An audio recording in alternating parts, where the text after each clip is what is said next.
All right, we will go ahead and get started. Welcome to the On Scene First NINA ENP study group for the fall 2022 session. This is week 5 of presented material. Today we're going to talk about management. It's going to be broken up into at least 2 sections. So there is some information that I was obtaining on some of the wellness stuff, and I haven't fully been able to compose that. That's new information that I didn't realize had been launched in the new book, the new study guide, the 6.1 study guide. And there's some materials that Nina suggested that I go over for the 988 stuff. So I didn't get a chance to put that together this week. So that will be next week. But there are at least going to be 2 parts of the management of the organization, and then management of the employee. And I will tell you, there are folks that will come back and say that the exam was pretty heavy in this area. But what I'm starting to determine is it's all in what you study. So if you are very well versed in technology, or you put the effort into the technology and figured you didn't need to study any of the management or the organization or operations stuff, then you may find that it seems like there were more questions in one area or the other, and that's actually not the case. So I used to say that because I was ignorant to the fact that there are X number of questions. You're going to have 150 questions. And the percentages that you have on the body of knowledge is the percentages of the questions that are on there. So it isn't that there's more or less in one test or another.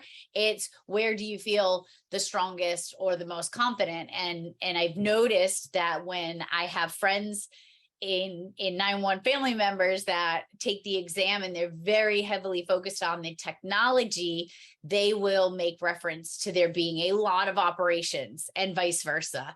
You know, somebody who has put a lot into studying the operations, and then they get it and they're like, there was a ton of the technology piece. So you're going to get out what you put into the exam. So my recommendation, study all the sections. Don't feel that you're overly confident in one place or the other and neglect going over the material on the materials. So just a couple of housekeeping things that I have to go over for the recording. For those of you that are here, I apologize. You have to hear it over and over again, but it is helpful for the folks that are watching on the recorded session on my YouTube channel that may not be a part of the study group that is going on currently today. So we are currently in session for the study group for the fall 2022 exam. If you are watching this video before September 30th, 2022, and you want to get access to the PDFs and any other documents, and then soon to be practice tests that will be coming out, I'm throwing this out there. They will come out. Don't ask me when, because I'm going to get to them as soon as I can. And the last couple of months have been a bit challenging for me unexpectedly. So they are on my list, and I will get them out as soon as humanly possible. But you will have them with plenty of time to go over them and study and yeah. So if you're watching this and you are not a part of the study group through On Scene First, and it's before September 30th, just go to this website right here, onscenefirst.com/training/study ENP, sign up there, and I will give you access to the Google group and the calendar invite for the rest of the sessions. This session will go until September 30th, and it will roll right into the next exam period. If you're watching this this video after September 30th, and you're looking to take the early winter 2023 exam, and you want to be added to this study group so you can gain those materials, then you just need to shoot me an email at teldridge@onscenefirst.com. And I will be happy to add you to the materials, the Google group for this section where you can access all of the materials, the exams, and the PDFs that I provided through this current session. I will not be having another live session until January of 2023, and that will coincide with the spring 2023. So if you want to be notified when I launch that registration, then just go to the website onscenefirst.com, hit subscribe, and you will get notified when that goes into play. I have to say thank you, a huge thank you to my premier study group sponsor, Rapid SOS. Many of you know I worked for Rapid SOS for 4 years. They've done amazing things with technology and location, additional data. I know they have a lot of really cool things that are coming out on the horizon. So check them out at the APCO conference next week. If you're going to be there, tell them that Tracy sent you. Or if you don't have the technology in your center yet, please reach out to them at their website, rapidsos.com. I also need to say thank you to my premier sponsor for my podcast, On Scene First with Tracy Eldridge, and media productions that I do, free webinars, etc. NGA has been extremely generous in helping me be able to continue to provide those services for free. And then today is August 5th. It is the last day to apply for one of the 7 ENP exam fee scholarships.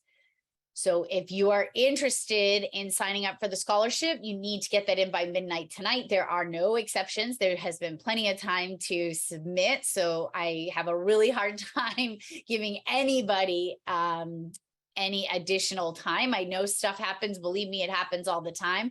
But in fairness, I've said from the beginning that there won't be any exceptions. So if your agency is not able to pay for your exam fee, please put in for the scholarship. If your agency is willing and able to pay for it, then you don't need to put in for it. This initiative was for folks that want to take that next step, but their agency cannot financially support them. And we know that things are a bit challenging for everybody, so we'd like to give back there. So can't do this without the sponsors that have provided the funding for the 7 scholarships that we have available: Rapid SOS, NGA Next Generation Advanced, Prepared, Responder Services Consulting, and the 911 Training Institute. So all super dedicated to helping 911 professionals, and I am beyond appreciative for what they do to support me and my shenanigans. So with that, let's get started. This section is going to be 911 management. There are 3 sections under the 50%. So this first section that we're going to go through, most of it today and then a little bit in the next section, is management of the organization. Management of the organization accounts for 20% of this section.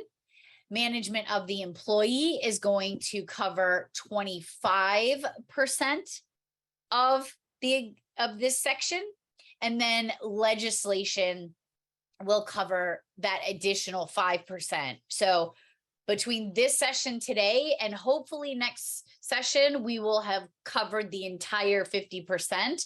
If we need to spill over a little bit into the next week with the legislation, then we will do so. So first, if you're following along in your body of knowledge, you'll see that I do bounce around a little bit. There's various reasons why I do that, but I try to keep the topics condensed and together to be able to, for consistency purposes.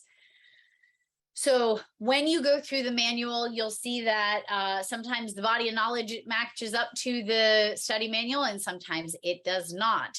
And sometimes there is information in the study guide and sometimes there is not.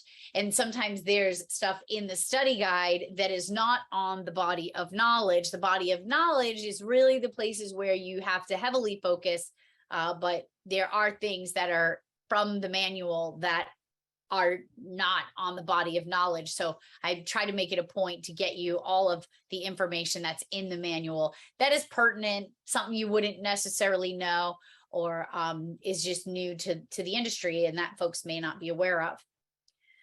So getting started, following that information, first, when it comes to management, we're going to talk about the assignment of duties.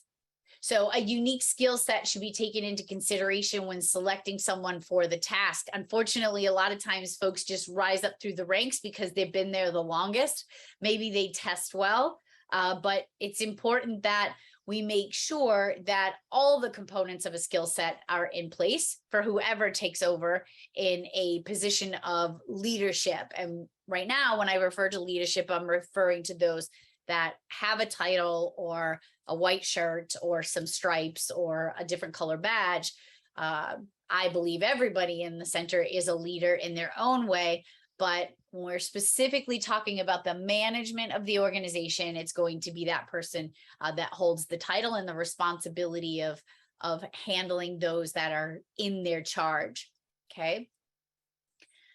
They have to have the willingness to do the task. Willingness to do the task is a challenge. Sometimes when folks get promoted, it's actually a sign of I have to do less work, when in reality, there is more work to be done. And even though there's more work to be done, we can take others and bring them in to be helpful to what we're doing. It's called delegating. If you're not doing it, you should. The timetable and expectations are a must. Whenever we're looking at implementing any type of change or new additional duties, communicating timetables and what is expected is really important. I know there's an agency that I'm working with in West Virginia. I've done some consulting with them over the last year and a half, and I'll be doing some more in the very near future. And one of the things that I'm super proud of them about is they have created some groups. They created a training committee. They created a morale committee or events committee.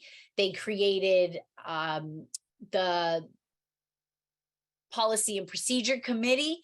And by doing these things, it's alleviating some of the pressure off of some folks, but it's also allowing folks to get involved. But one of the things that you have to be careful about when you create these types of things is there has to be a level of expectations. What counts as an event?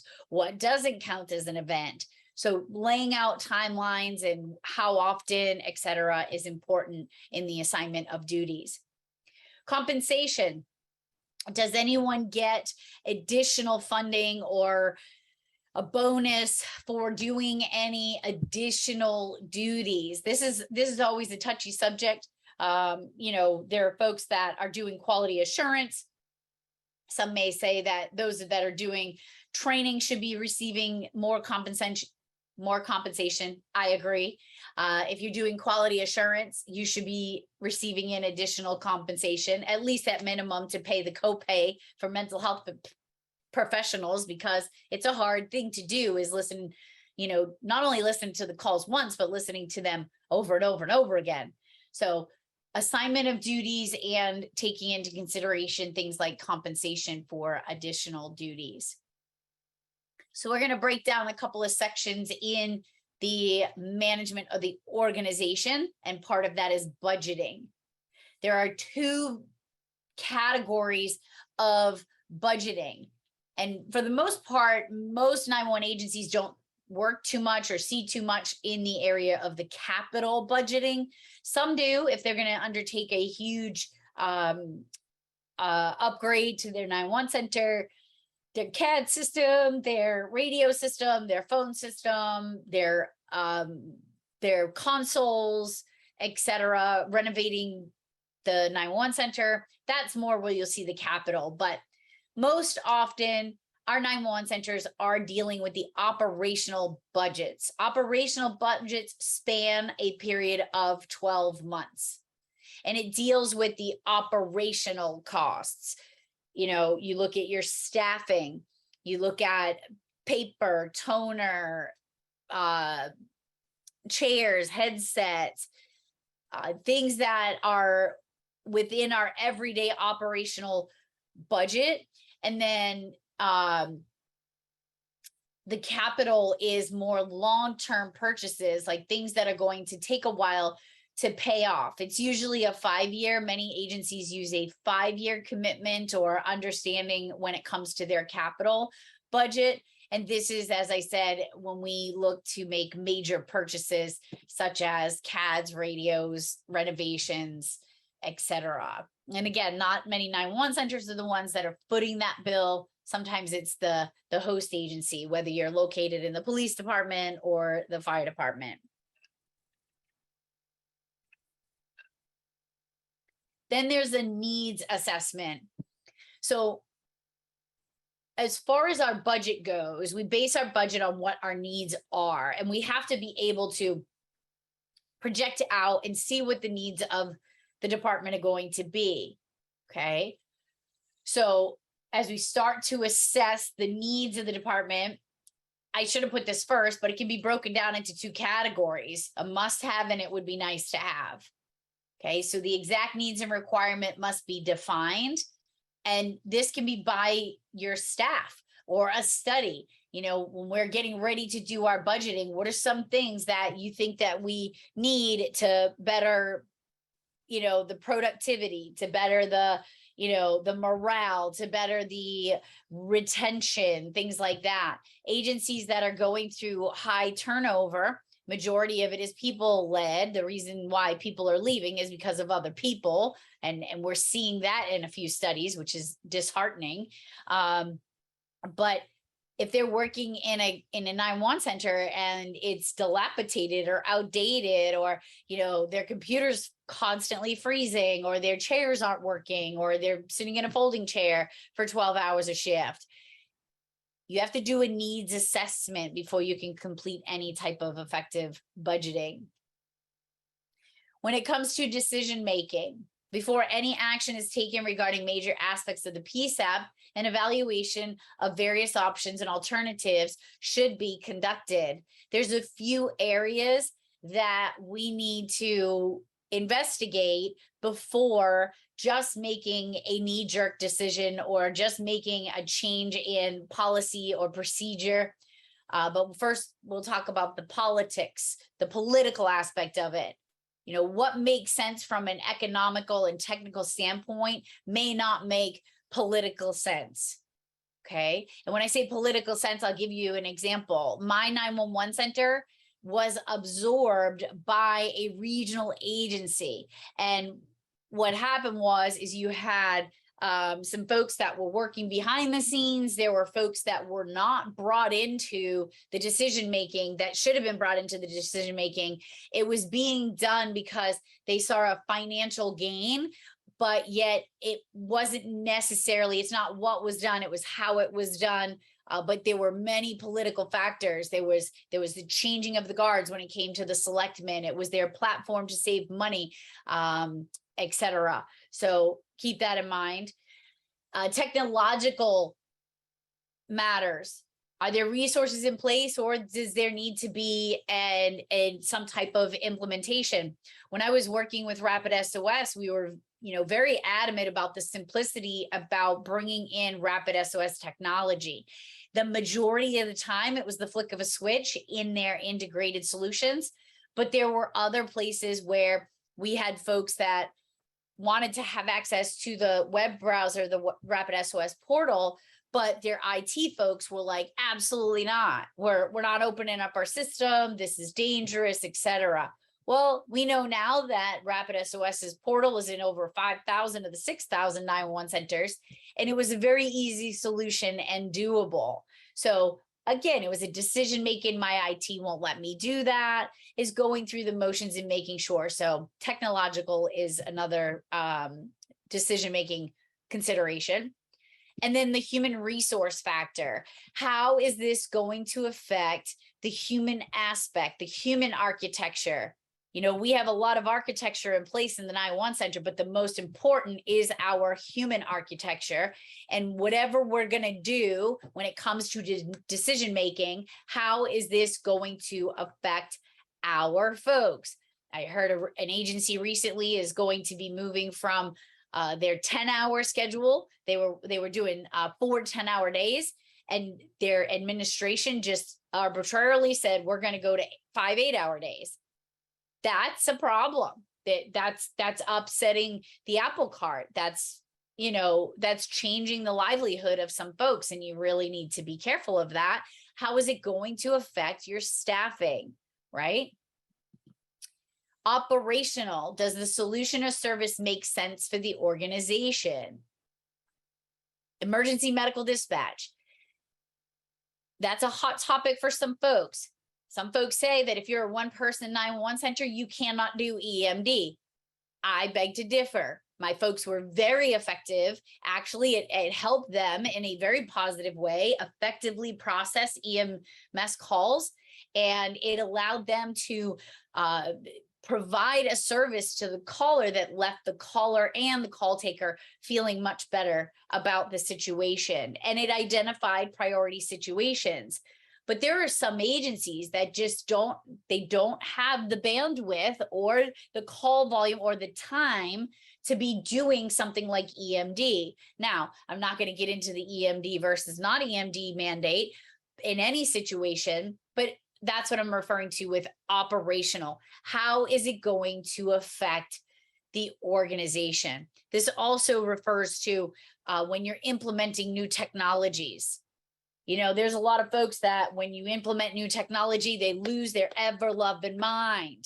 They're furious. They don't even know what it is or what it's going to do or how it's going to help them. And they're like, oh, another password, another thing. But having an open mind is one thing. Including your staff in implementing these huge changes is paramount. Financial, obviously.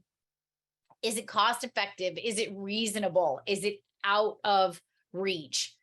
Legislative. Do we need to do this because the law says so? So here in Massachusetts, we have an EMD mandate. That EMD mandate says any 911 answering, any PSAP, primary answering point, that answers 911 calls from the public has to provide emergency medical dispatch instructions. Now, you could either do it yourself or you could source it out to an agency that does that, such as an ambulance service or a regional center. But nonetheless, the law says, so legislative driven decisions that have to be made. NG 911 system administration. So we're making these decisions. Does it meet the standards? There are so many standards out there when it comes to implementing next generation 911. And we're going to go through a whole section of next gen 911 in a few weeks. And I'm going to try to break it down and make it very simple for you. But I just want to put something into perspective. We've been hearing about NG 911 since early 2000s. That's 22 years. I bet you if I took a poll of all the folks that are registered for this ENP study group, there isn't going to be a whole lot of them that are on a fully true next-gen 911 system. You may have components in place. You may be on IP-based networking. You might be on an ESI net. You might have gotten rid of your selective routers, but there are a lot more components that go with next-gen that we'll talk about. But when it comes down to making the decisions about it, is it meeting those standards? Interoperability. Will it work with our partners? It's hard to believe that today we're still putting in technology that doesn't allow us to communicate or associate with the folks that are around us. Here where I live, we have something called the Tri-Town. There's Marion, Metapoiset, and Rochester. And we don't have the capability of seeing each other's stuff or being able to all go to a mutual aid channel and just chit chat. It's you either come onto my channel, I come onto your channel. So interoperability needs to be considered as we move forward with updating our technology. And database management. Will it do what it is that we need? I can't even tell you how many agencies have started using a database that they will outgrow very quickly. So keep in mind as we go forward under the decision making, is this going to be effective for us in the long run? There are planning stages. There are 4 parts of a planning stage. First, short term. Have you ever had something that you had to plan for ASAP? I have. Like that one time when we lost power and our generator didn't work and we lost everything in a very short period of time. We had a couple of battery backups on things, but I didn't even know that the battery backup on the phone was only going to go for 4 hours.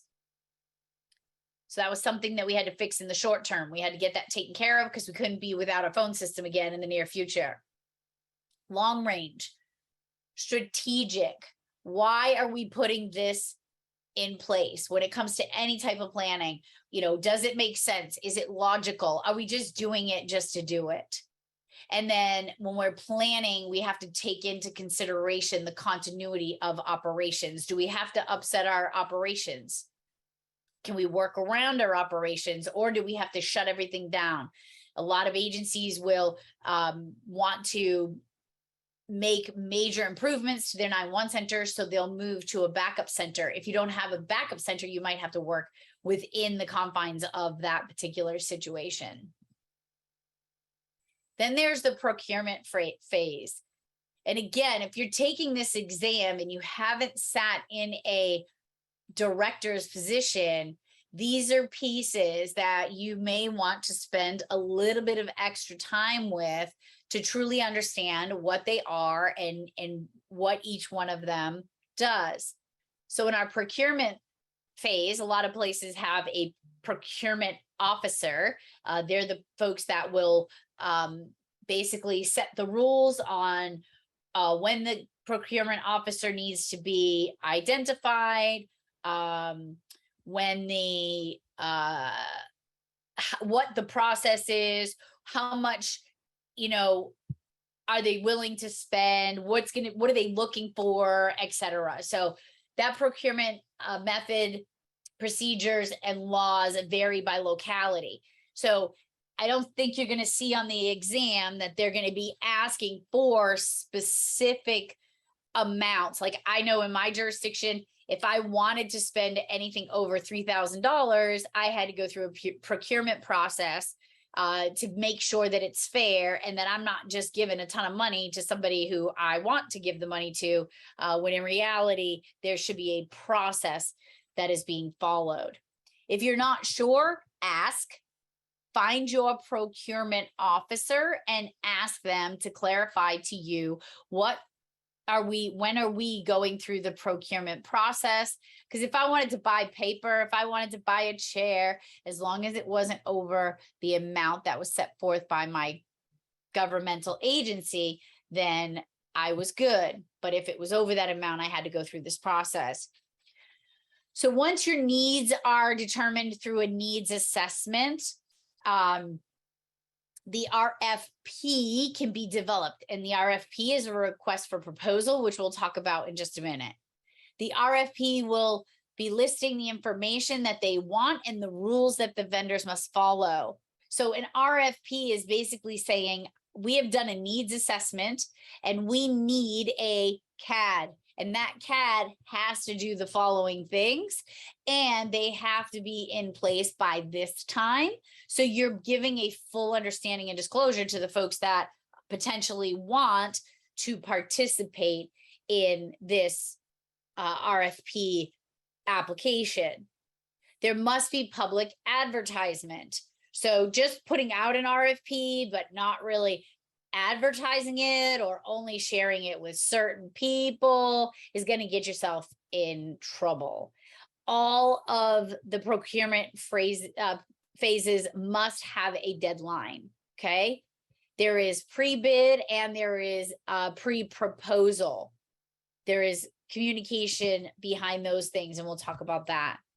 So the first one we're going to talk about is request for information. This doesn't mean that I'm picking you. This means that I'm just looking for some information because I don't really know what it is that I'm looking for.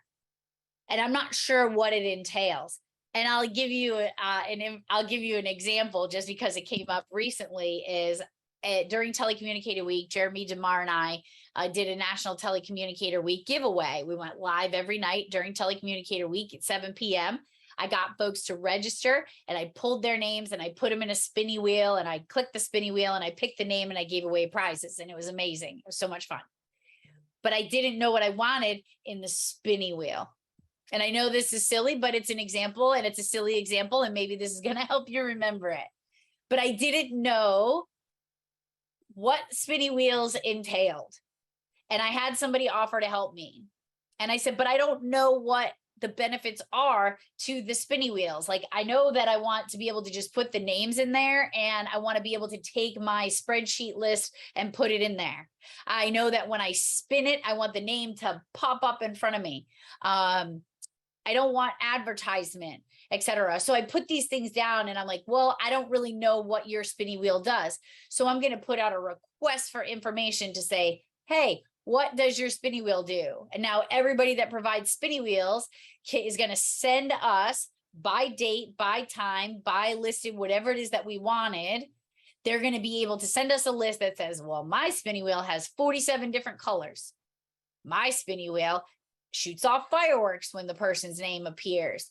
My spinny wheel doesn't have advertisement for the first 12 spins, things like that. So request for information. I don't know what you're doing with your spinny wheel, but I need to know. I need to know the things that I want in the spinny wheel before I can actually write what I need for that. The RFQ, request for a quote, is a document prepared by a buyer defining his needs for service or equipment in fairly broad terms and sent to one or several vendors. The request for quote is much less detailed than the RFP. So go back to the spinny wheel. Okay. Hey, spinny wheel company, number one, how much would it charge? Well, how much would you charge me for a spinny wheel that has 47 colors, that sets off fireworks when the name is displayed, and there's no advertisement at all? And then you do that for the next one and the next one. And so now at least we have a quote for what we're looking for. See if they're in our price range, if this makes sense. And then there's the RFP, which is also interchangeable with the the RFB, which is a request for bid. So a request for proposal and a request for bid are similar. So in case you see those, in other words, I'm giving you an opportunity to bid on this particular job. Okay, so that's how you can remember it. But the RFP is a standardized document for requesting negotiated bids. In more general terms, it is an announcement from a customer or funding source that is seeking proposals for the specific project, program, or work effort. So now I've gotten to the place where I have the pricing from generalized contractors.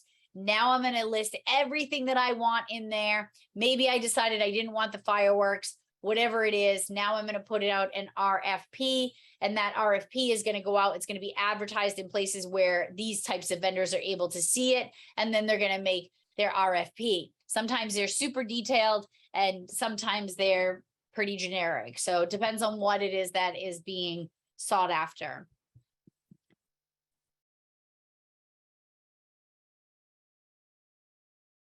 How to access the Emergency Response Data Platform. Any public safety agency can access life-saving emergency data through the RapidSOS Emergency Response Data Platform. There are two ways of doing so. RapidSOS Portal is a powerful web-based tool that enables you to manage emergencies and access location and supplemental data for every call in your jurisdiction. Signing up for RapidSOS Portal is easy and only takes a few minutes. In addition to emergency management tools and data, RapidSOS Portal includes a training platform as well as administrative tools to manage user permissions, track usage, and analyze trends in your agency. To learn more and sign up for RapidSOS Portal, please visit rapidsosportal.com. RapidSOS also integrates with every major CAD, CPE, mapping, or other public safety softwares. With an integration, you can receive RapidSOS data through your existing workflow, and you won't need any additional screens, tabs, or windows. To learn more about integrations, visit rapidsos.com/public-safety-partners.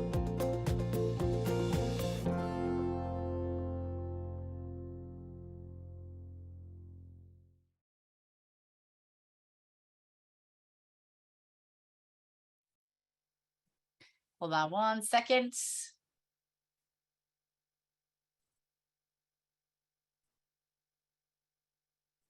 My laptop screen just disappeared. Hold on, there it is.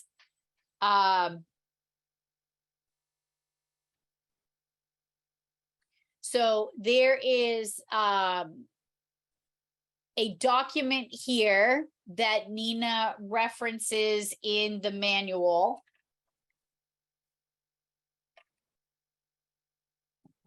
And I recommend that you check this out. And I will add it into the recap email, so you can just click on it and access it. But Nina has a request for proposal considerations information document. So at minimum, I'd read through it so you can get a full understanding of each of the categories that we just went over. Another component of management is public education and media relations. This can be super challenging. We know that the media is not always our best friend, but it is a good idea to have a what's the word I'm looking for?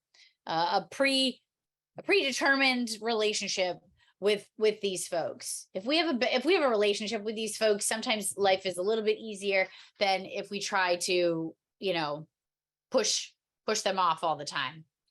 So the public education component, public education versus public relations. If you have not linked up to the National Public Educators Forum, NPEF, NPEF, National Public Educators Forum, I highly recommend you do so. Go to their website. They just did a conference. I spoke at their conference. They had 2 days of presentations, and I'll tell you, I jumped in on a couple of the presentations about public education, and they had some really great resources. There was a woman named Bree, and she is like the whiz of public education when it comes to any public education for public safety. She was the whiz. But public education is important because we can be our own worst enemy. And I'll give you an example. Here in Massachusetts, we have these things called blizzards, snowstorms, right? Ice storms, hurricanes. And for whatever reason, everyone wanted to call the police department to find out if there's school today. Things are a little better now because they have text messages. You can jump on the internet, right? Things are just, some do YouTube videos, whatever it is. It's much easier today than when we were in the 911 center. But I tried to get folks in the town to not call us when there's a question about school cancellations, or if they call and ask why is the power out, I would always have my folks say, well, have you called the electric company? That's the first question. Have you notified the electric company? No. Okay, but those are the folks that are probably best suited to answer the question about the electricity. We don't have that. Unfortunately, we don't have that information here. That's educating somebody, right? Like, hey, go back and ask the people that are responsible for the electricity. But a lot of people don't know what they don't know. So using public education, which we'll talk a little bit more about in this section, using that public education, which is number one, important for our industry, it gets the messages out to folks on what they should be doing. A lot of times folks will call you because they don't know who else to call. It's an error of ignorance, not intention. Sometimes it's laziness, but a lot of the times it's just they just don't know who to talk to, and especially if it's after business hours from the town hall or whatever, or the city hall. But public education is important. It's an important part of our 911 industry. It's most common in schools, safety fairs. A lot of folks are participating in National Night Out right now. I missed that this year, but I used to go every year and have a 911 table to educate folks on 911, when to call, when not to call, what to do if you do it accidentally, right? Tools that are able to help us find you better. You know, there's if you if you're using the Rapid SOS portal, you can use their emergency profile website. You know, some folks use Smart 911. Just different aspects that we should be telling folks. Public education about things like Wi-Fi dialing, and you know, what happens if you use Wi-Fi dialing or cell booster. Maybe that call isn't going to route to us, and you just got to be prepared for these things. So education is important. And then public relations, okay? That strategic communication process that builds relationships. This is with important groups of folks, right? One, working with our media. Public relations, working with the folks that are going to tell our story. If we have a good working relationship with the folks that are going to tell us story, maybe they're not going to screw up the stories so bad. You could have tours or special projects and events, social media, you know, assigning somebody to social media that's in the department. I think a lot of folks miss the mark on social media because it's just one more thing as a director that I just don't have time to do. So I'm not doing it. Do you know how many folks in your center are like social media savvy and can do really good things? Give that to somebody on the team. It builds morale, and maybe they could do something fun with it. Roxy Van Gundy in Lyon County, Kansas, they have a TikTok page and they have a lot of followers, but it is a center, their 911 centers page. And it's tactful and it's fun, and they're raising awareness and they're engaging with the community. They're coming up with skits, and it's building morale in their department. So using social media for a positive thing, and it's building the public relations. A lot of folks say my city doesn't even know who we are. Okay, whose fault is that? Make them front and center. I'm working with an agency right now, and we've said to them numerous times, start highlighting your folks on social media. And what they're doing is saying, hey, our public education team is over at this fair, and it's over at this fair. That's great, but that's not what I'm referring to. What I'm referring to is starting to promote the amazing work that the telecommunicators are doing every day. If you're looking for an idea, go to Baldwin County, Alabama's page and see what they're doing with their tree of life. They have a tree of life that they put on the wall, and every time there is a life saved at the hands of a telecommunicator, then they get to put a leaf on that tree. And every week I'm seeing leaves being put on that tree, and it's being posted on social media. Local news places can pick that up, and it does a lot of positive and good. When you are determining what the message is that should be going out via these topics, you want to make sure you know your audience. So you got to first know your audience. Who is it that I'm going to be speaking to? And is this going to be relevant to this particular group that I'm speaking to? Okay. You need to share topics of necessity. So VoIP calling. I talked about this a little bit. I'm going to talk about it again, and then I'm going to talk about it again. There are challenges when it comes to handling VoIP calls.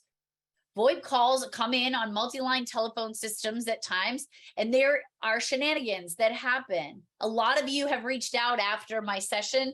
A couple of, I don't think it was the last session. I think it was the one right before that, or the webinar that I did with Mark Fletcher and Hank Hunt, where we talked about multi-line telephone systems and discrepancy forms. I have a few folks I need to call back. So if you're on here, I will get back to you, that are asking questions about these things.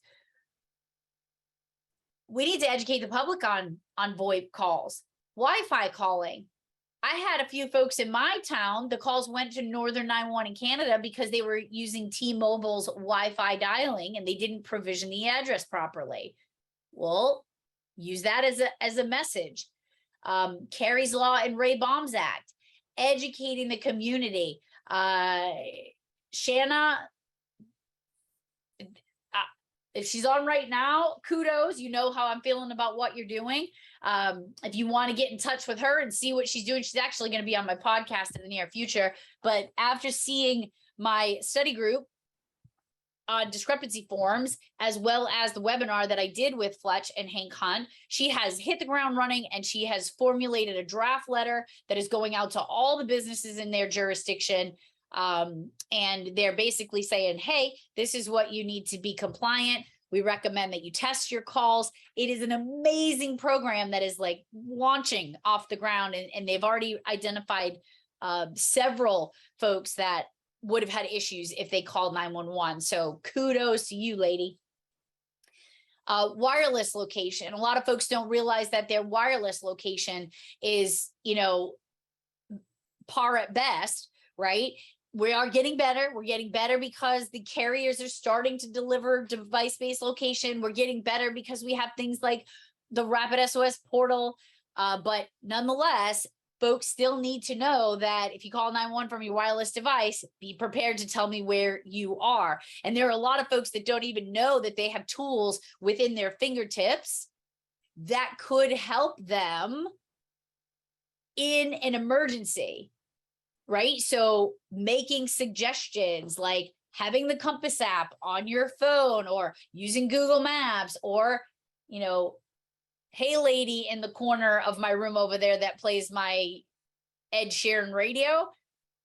If I ask her right now what my address is, she's going to tell me. How does she know? Because I order stuff from her mothership all the time, and they know this is my address. So if I'm, things like that. Texting capabilities. It blows my mind that we don't all have texting capabilities yet. Many do, not all. So educating folks, you cannot text in this area, or you can. And then EMD. An important message to deliver to folks is what EMD is. Do an educational session, or even if it's a live video or something that can be put out on social media, pushed out to your community, get a mailing list, do a newsletter to better educate folks on what it is that you're doing. How many times do you get somebody calling and you have to ask questions and they think that it's going to delay the response? If they have an understanding that this is how the process goes, you're going to call me and I'm going to ask a few questions. I'm going to dispatch my resources, and then I'm going to come back and ask you more questions. I'm going to reassure you that help is on the way, and then we're going to ask you some questions. And we're going to give you some pre-arrival instructions, educating folks to understand that that's part of this process. Folks should know these things just like they know to call 911. And a lot of times we sit on this information and we're holding on to it like it's our firstborn child. So who are the folks that we should be talking to when we're using these media relations or public relations? Our children. Going into preschools, going into the library, reading a public safety book. There's some 911 books out there for kids. Let's find them. I even have a little practice phone that I think I got on Target a long time ago. Amazon a long time ago, where they can practice calling 911. When we're talking to our target audience of adults or even young adults, let's talk about social media. Let's talk about, safety there. Our seniors, going into the senior center and explaining to them, hey, I know your daughter-in-law gave you an old cell phone to call if you need help. However, just know that we're not going to know who you are because it's a disconnected cell phone. Gearing our stuff towards the Americans with Disabilities Act. Here in Massachusetts, we have a disability indicator form. That's something that should be nationwide. I can go to my state 911 website. I can print out the disability indicator form. I can check off that I'm deaf or hard of hearing. I can check off that someone in my home is mobility impaired or on life support or cognitively impaired or speech impaired. So if we receive a 911 call from there, it's going to give us a code. It's going to say SI for speech impaired, DI for disability, MI, mobility impairment. Okay, DHH, deaf, hard of hearing. Those things are really important. Folks, our target audience, folks using English as a second language, making sure that we have tools. If we have a prominent secondary language community, we should be making sure that whatever materials we're putting out are addressing them as well. Our field responders, OMG. I can't even tell you, there's something that I teach in one of my classes, and it's a liability issue. And it comes back to the telecommunicator telling the officer that it's a phase 2 location. And guess what? That field responder had no idea what the dispatcher was talking about when they said phase 2 location. That is preposterous to me. Our field responders, police, fire, EMS, they should all know what phase 1 is. They should know what phase 2 is. They should know what rapid SOS is. They should know what 3 words are. They should know what the new prepared stuff that's coming through. And if you don't know about that, ask me. I'll be happy to tell you what they're doing with video and additional texting features that are able to go out. But our field responders, a lot of times we're working in a silo, but our field responders, they need to know what we have for information. And if I tell you it's a phase 1 call, don't keep coming back and asking me for more location information, because the chances are I don't have it. But if I have a phase 1 and I have rapid SOS, I'm going to tell you that there's a rapid SOS location, and they should be confident in using that location. And then government officials. We should be telling government officials what we're doing, because you don't want to be in the middle of a situation and having a government official call you and being like, hey, what's going on at such and such's house? I've had that happen.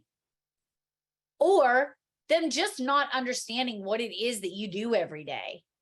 You know, I look at Tyrell Morris down in Orleans Parish Communications District. He and the mayor are always in the same place, talking about similar things, supporting each other. That's how it should be. Our government officials should know what's going on in the 911 center. So how do we get the messages out? These are just a few ways that are recommended for you to get your information out to folks that need that information. Number 1, have an open house.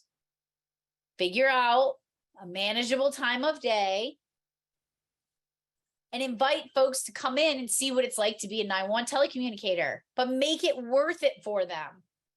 Public safety fairs, national night out, even like country fairs or whatever it is that you have going on, get the resources to have a 911 table. You might be able to recruit some folks for employment there as well. Visit the schools, the council on aging's, assisted living, and large facilities. When I started learning about Carey's Law, before it became Carey's Law, I had an incident at a commercial property. Come to find out, we went there a couple weeks ago. If you've heard me speak on it before, we had a structure fire, and then a male party fell and was impaled. They still haven't fixed the issue, so I'm gonna have to get on the state to say you need to add these folks to your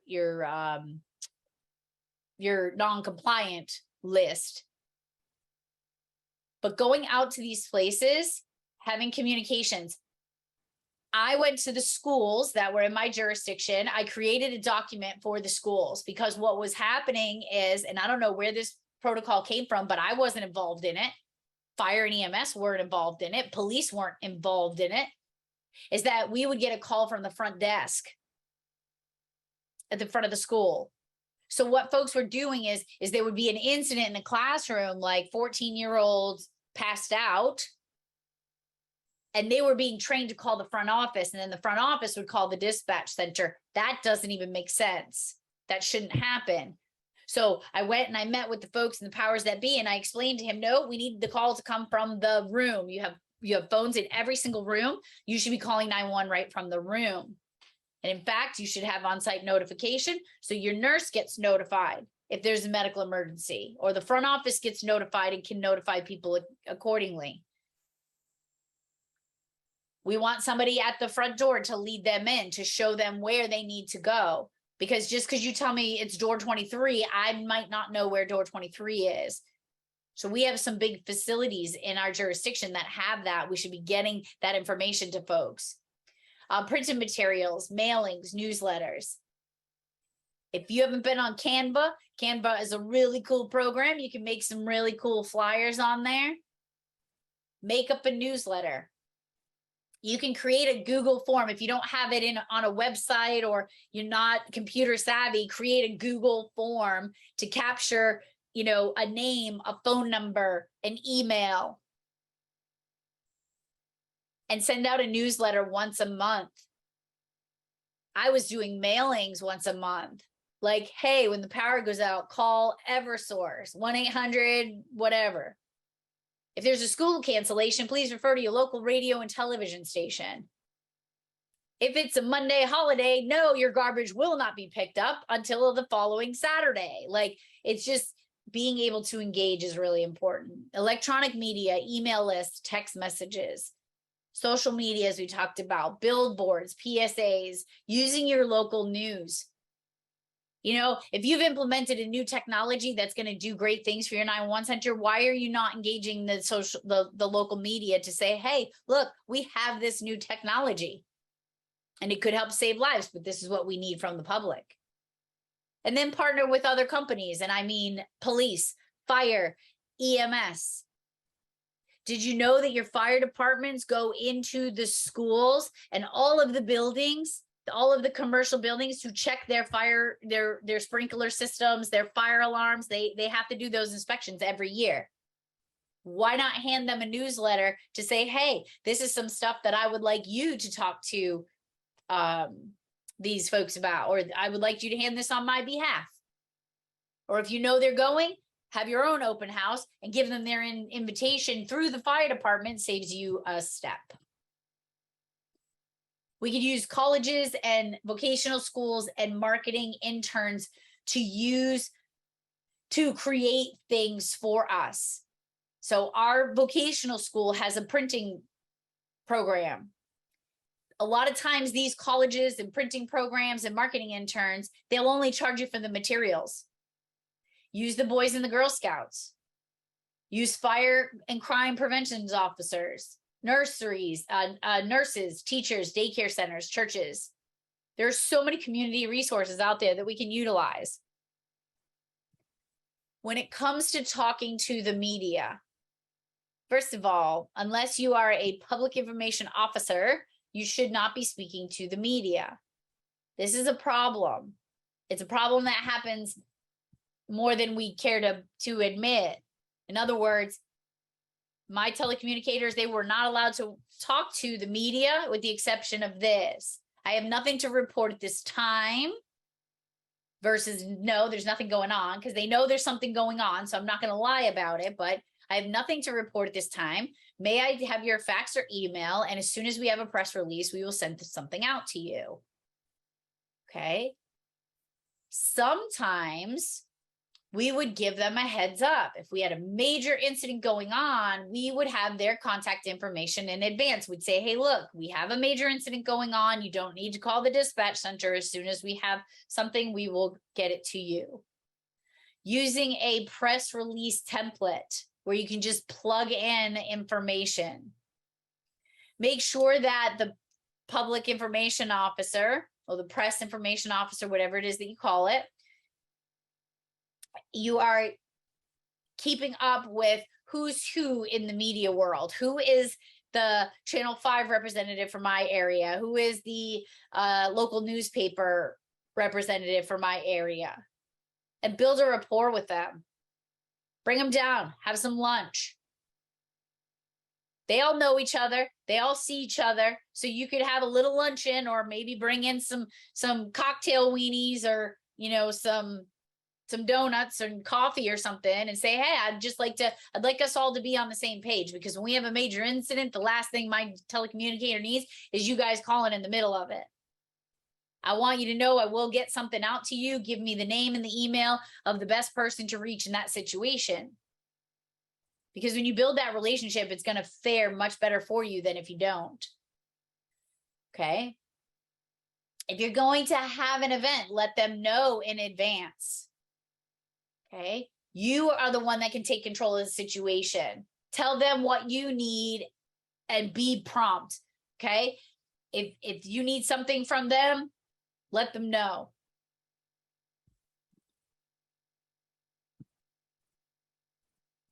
So we're going to go a little bit into the management of employees today, because I want to make sure we can get as far as we can. It is the top of the hour, but I've said this before at 3 o'clock. It's just a reminder. I have an hour and a half window set for this session. If you want to stay, stay. If you want to jump off and watch the rest of the recording when it comes out, I'm hoping to get it out later today, if not tomorrow, because I will be heading to the conference and I will forget.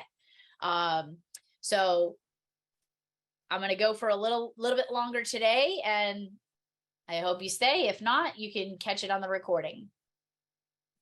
So there is another section, just to be clear, there is another section under the management of the organization. And even though it's I feel like it could go under either employees or organization, but it is mental health and wellness, PTSD, 988, peer support, all of that. We'll be going over that next week. And that it's technically under the management of the organization, but we're going to jump into the management of the employee.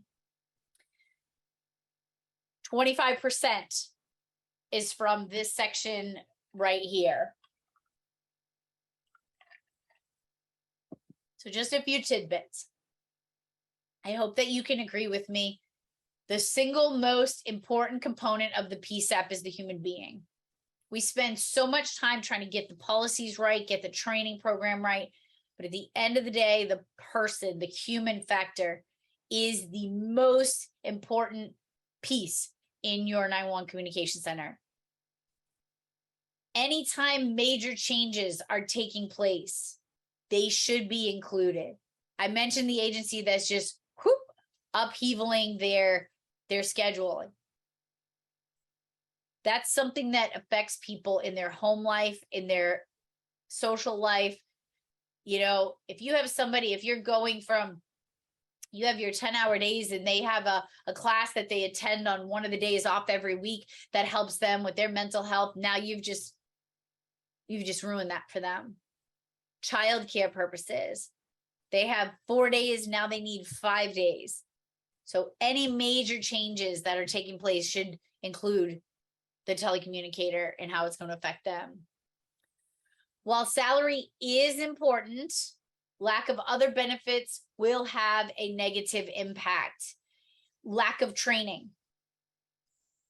Okay, I will listen to folks. I do a lot of leadership surveys. I do pulse checks on 911 centers. I have a new agency here in Massachusetts, Metacomment, where I'm going to be doing a leadership survey in the very near future. The letter will go out next week to their folks. They take a survey. They talk about what's going right, what could go better. Okay, what we should keep doing because it's going well, what we should stop doing because it's not going so well, and what we should start doing. Okay. And I will tell you, in many of these leadership surveys that I've performed throughout 911 centers, there is a consistent thing that comes up about training, is that they don't have enough training. And to me, that blows my mind because there are so many amazing training opportunities out there. You can solicit training.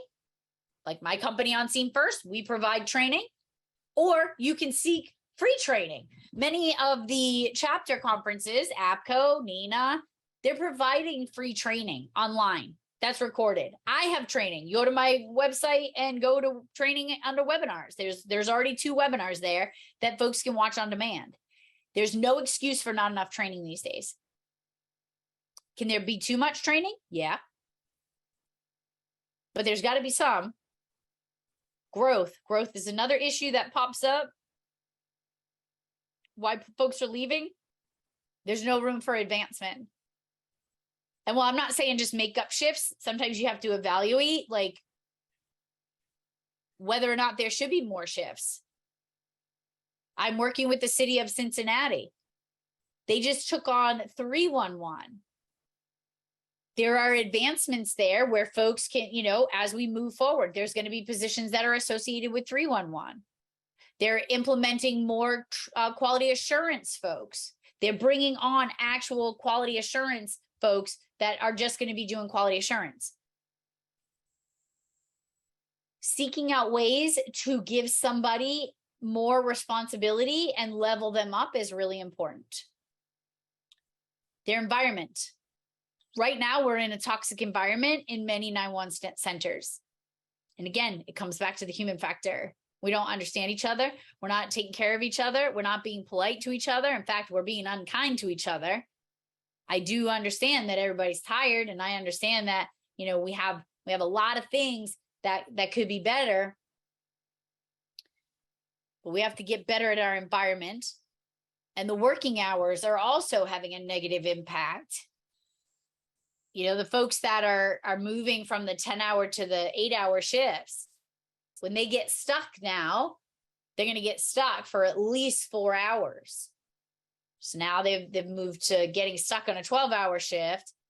Or some agencies, you start an 8-hour shift and you get stuck for 16 hours.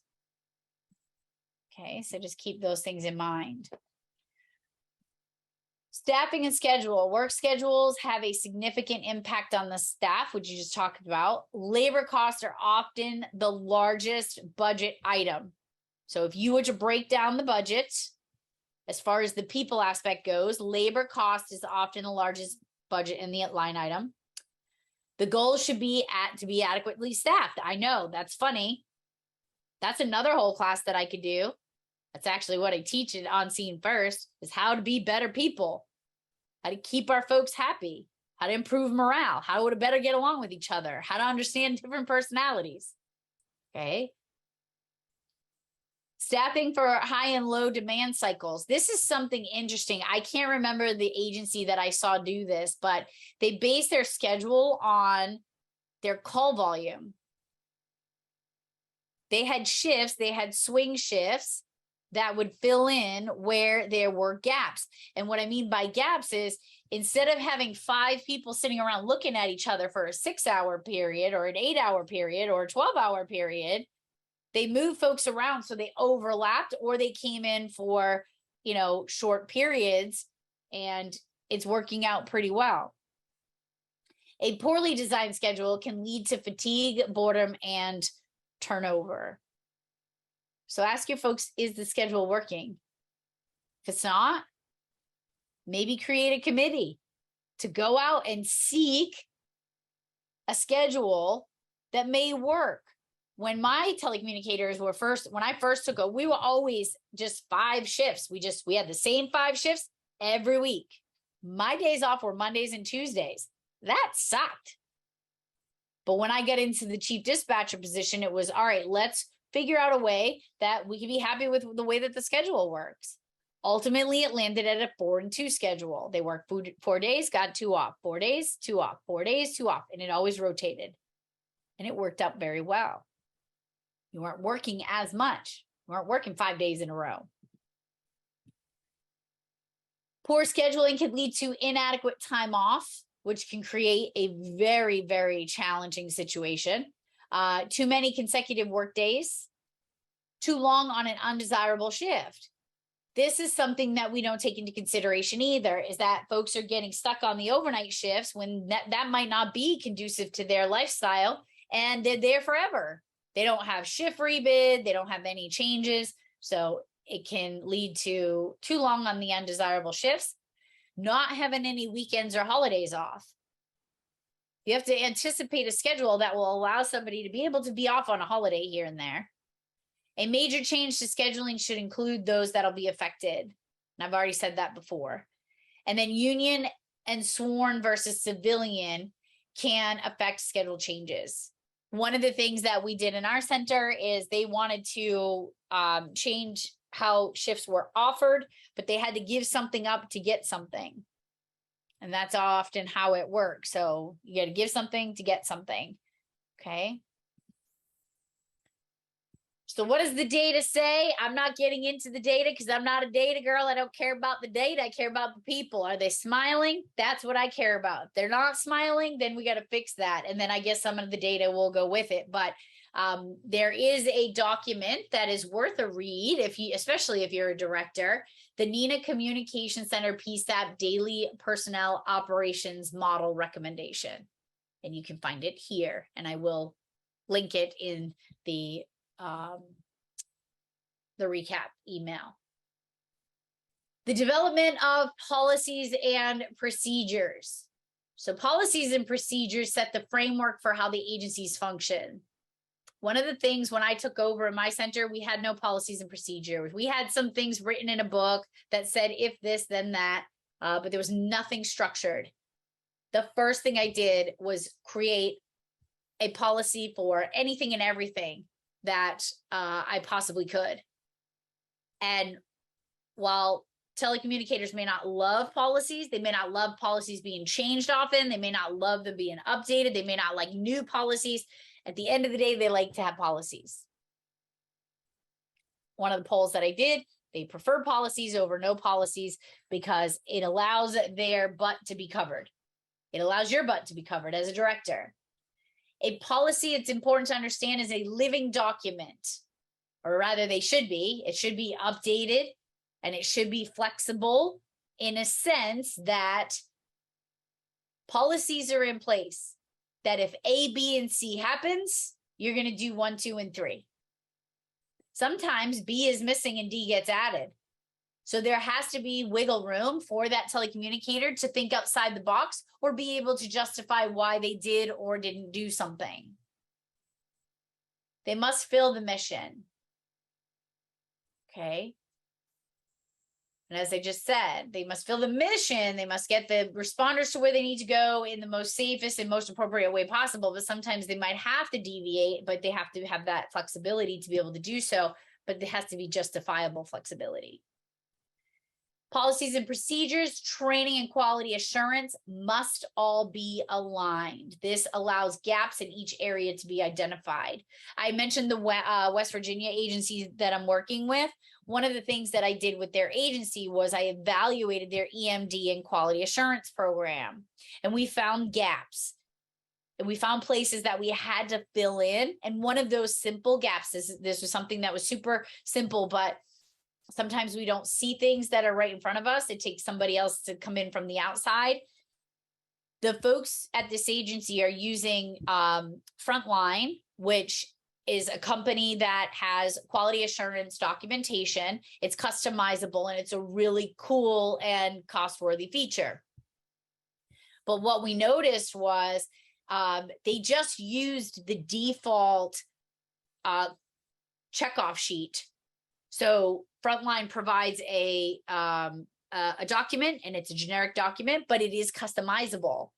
So as I was going through and I was listening to the call and I was checking off the boxes, I'm like, this is out of order. So literally the telecommunicator had to go like, all right, did they ask if they're breathing? Well, the breathing question was way down the bottom. And it's like, well, did they ask for it? So now you got to play the call back to make sure that they validated it. So one of the things that we did right out of the gate is we manipulated the form to follow the process of the actual program and the policy and the procedure. And that was phenomenal, right? So we can adjust those gaps. Quality and performance management. This is a double-edged sword. People don't love it. Okay. Yes, Leslie, we've been talking about that, huh? So people don't love the quality assurance aspect, but this is the stuff that's going to protect us. And it's going to help us identify gaps in what it is that we're doing. So first of all the training in the world is useless without standards and ongoing monitoring and reinforcement, but you got to do it right. Now, this is not I'm going to teach you how to do quality assurance. I have a class for that, a 4-hour class that helps folks really understand like the purpose of QA and why we're doing it and how QA should be done properly. But there are 4 QA questions that folks need to be aware of. What do I need to do? You see, what happens is QA programs are built on the premise that everybody understands what the QA person is going to be looking for. But that's not how it happens.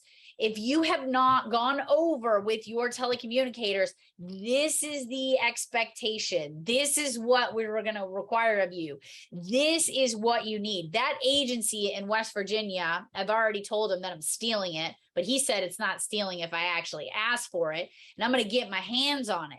He created a form after I was done working with them for that part. He created a form that identifies the information that goes with each question on the QA form. So what do I mean by that? There are folks, and I'll use this as an example. I don't know if this is on his form, but I can imagine that it would be. On most EMD programs, there is a question that gets asked in this way. Are they breathing normally? On the form, originally, it just said, did they ask if they were breathing? That doesn't match up. Okay, it doesn't match up. The EMD card says, are they breathing normally? The QA form said, did they ask if they were breathing? Those are two different things. That word normally is a big deal. Because if they're not breathing normally, then they need to go to CPR. If they are breathing normally, they go somewhere else. So if the word normally is omitted, that is a problem. So what ended up happening is, to be congruent, to be in line, we made the phrase match the question on the card. Then his addition to it is, what constitutes answering this question appropriately? And I think it was freaking amazing. So I'm going to steal that, see if I can incorporate that somewhere. So we have to teach them what it is that they're looking for. How do I need to do it? How well does it need to be done? And how will I know if I'm doing it right?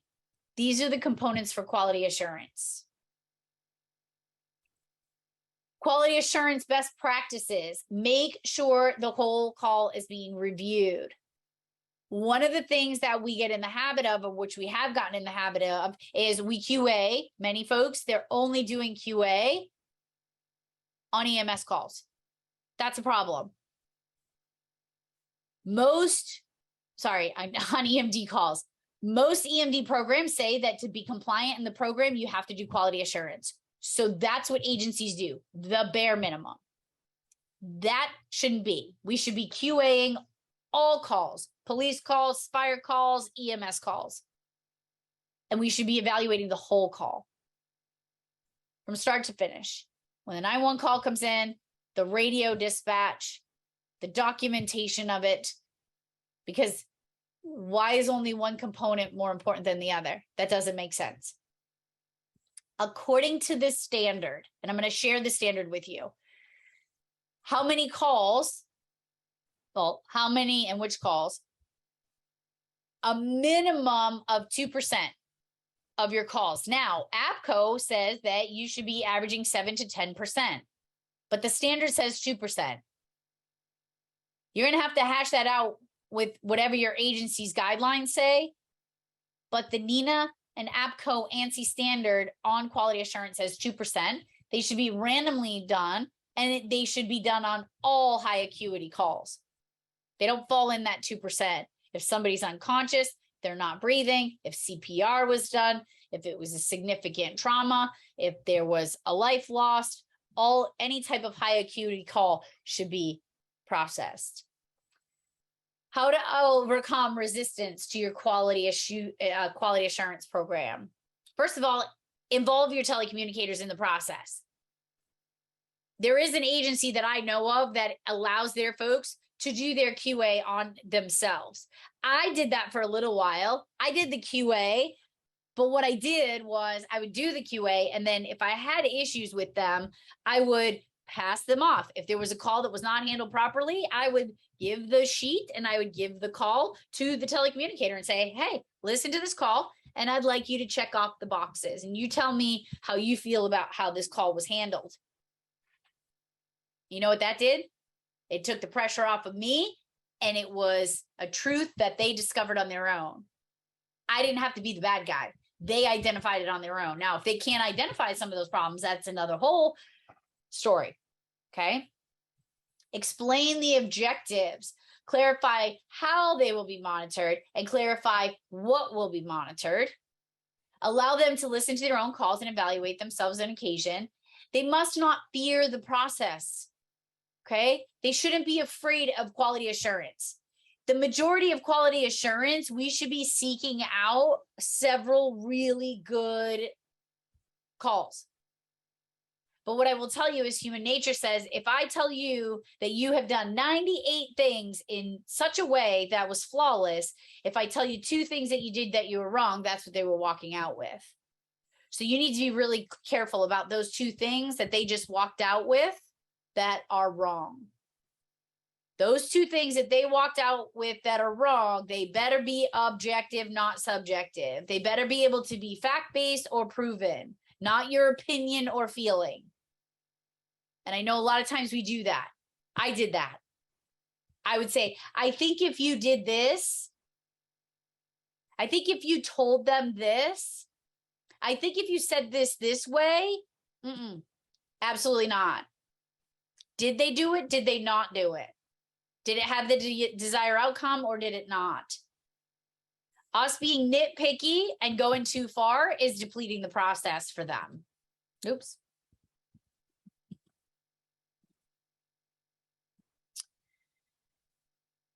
The next thing in this is setting up the forms and scoring. So I mentioned the agency in West Virginia. That wasn't set up in the beginning, but we now have it set up. The other thing that the scoring wasn't lining up. It was like, oh, if you lost points over here, you get points over here. Sometimes it doesn't even need to be points. It could be just check marks. Okay. You got 15 check marks out of 20 versus an 80 and a 90%. They need to evaluate the process, all aspects of the call. We said that. Timely reviews and employee notification. There's a standard in the standard that I'm going to share with you in just a minute. In the standard, it says there's a 5-day standard. Is that realistic? Can I get a call listened to and back to you within 5 days? Some agencies, yes, some no. But if it's a high acuity call, that call should be reviewed very quickly. Okay. And if someone is going to be disciplined, they need to be able to listen to that call before you discipline them. Maybe help them understand what happened. Selecting the right QAEs, the right quality assurance evaluator. Are they proficient in doing the job themselves? Because there's agencies where folks are not proficient in doing the jobs themselves and they have them QAing other people's calls. Are you having friends QA friends? Do they know the policies and procedures? And you need to calibrate.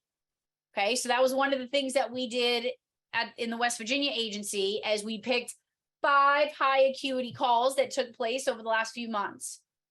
We handed those calls to each one of the 6 or 7 people that were doing QA. We all QA'd the call. I can tell you that some were way off in one direction, some were way off in the other direction, some you had kind of in the middle. But you have to calibrate. You have to do a group assessment. If you're a QA, doing a group assessment to make sure we're all on the same page. Okay, that's checking for consistency. And let technology do the work for you. Consider a QA software to automate the process. There are pros and cons with that, but you need to consider that if you can't keep up with it, there are outside agencies that will do it for you, and they can be very unbiased, right? Our folks don't want to tell each other that they've done something wrong. I can tell you that. Even if they don't like each other, they don't want to. And this is where I'm going to point you to the ANSI standard. This is an ANSI APCO-NENA joint standard on quality performance, quality assurance, and improvement programs. Okay. So I'm going to stop sharing for a second.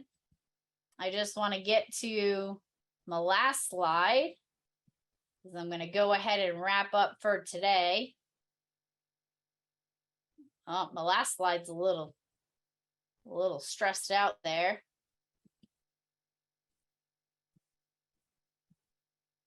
All right, I'm not sure I'm not sure why my slide looks like that, but my email address is there. The website is there. Again, I guess the formatting is off, but do me a favor, message me if you have any questions. If there's something that doesn't make sense, visit the podcast On Scene First with Tracy Eldridge up there in the right-hand corner. And in the lower right-hand corner is a private Facebook group where we seek resources and help for our mental health and wellness as a public safety community. So thank you so much for everybody that stayed. I appreciate you. I hope to see some of you in Anaheim next week. But until next week, stay safe, stay strong, and stay here. We need you.